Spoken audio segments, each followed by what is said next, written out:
জীব এই শালায় ওর এক কমিশন গঠন করেছিল, আচ্ছা খোঁজ নিয়ে তো দেখ কয়েকজন মারা গিয়েছিল সারা দেশে মিলা। ওরা এই মুক্তিযুদ্ধের সময় নিহত মানুষ পেয়েছিল হলো 33 জন। এই 33 জন পাওয়ার পরে আর খুঁজে পায় না, হয় তাহলে বাদ দে, এটা নিয়ে আর আলাপ দরকার নাই। এরপরে আর কেউ সেই আলাপে যায়নি, সবাই এটা নিয়ে রাজনীতি করেছে। এক একটা 68,000 গ্রাম দিয়ে যদি আপনি 2 লাখের ভাগ করেন 2.90, প্রায় 3 জন করে পড়ে। এই 3 জন করে আপনার গ্রামে আছে, আপনার জেলায় আছে, আপনার বিভাগে আছে। কারোর কাছে শুনেছেন যে কারোর বিভাগে আছে?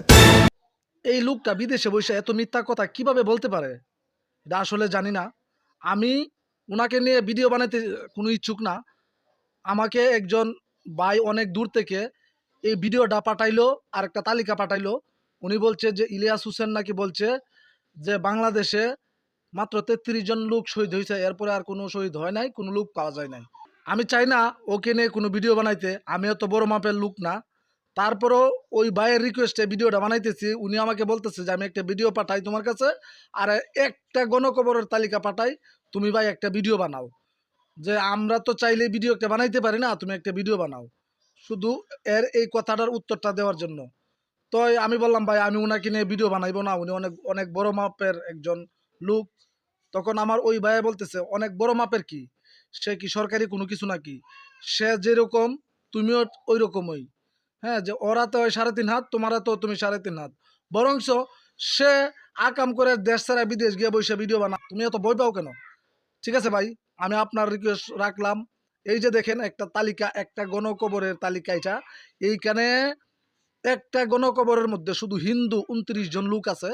হ্যাঁ, একজন লোক আছে মনে হয় মুসলমান, আর বাদ বাকিগুলি হিন্দু। একটা এলাকার ছোট্ট একটা গ্রামের আমার ভাই আমাকে বলছে, যেই ভাই ভিডিওটা পাঠাইলো উনি বলছে তো স্বাধীনতা নিয়া, 71 নিয়া, মুক্তিযুদ্ধ নিয়া উল্টাপাল্টা কথা কইবি, নিজের মূল্যটা নিজে কমাইবি। ঠিক আছে? আমি ভাই এক সময় 2008 সালে আমি ঢাকা গেছিলাম। যাওয়ার পরে আমার একজন ভাই বলতেছে যে ঢাকা যখন আসছো তোমার সব ঘুরায় গাড়ায় দেখাই। তখন উনি বলতেছে যে ইয়াতে যাবে নাকি, এই বিহারি ক্যাম্পে। আমি বললাম বিহারি ক্যাম্প আবার এটা আবার কোনটা? উনি বলতেছে বিহারি ক্যাম্প মোহাম্মদপুর, যেখানে পাকিস্তানিরা আছে, তোমার দেখায় আনবো। তখন আমি বললাম ঠিক আছে ভাই চলো যাই। আমি তখন মোহাম্মদপুরে গেলাম, জেনেভা ক্যাম্প এটার নাম। জেনেভা ক্যাম্পে ঢুকিয়া দেখলাম প্রত্যেকটা মানুষের চেহারা আর ইলিয়াসের চেহারাটা সেম সেম, কোনো বেশ কম নাই।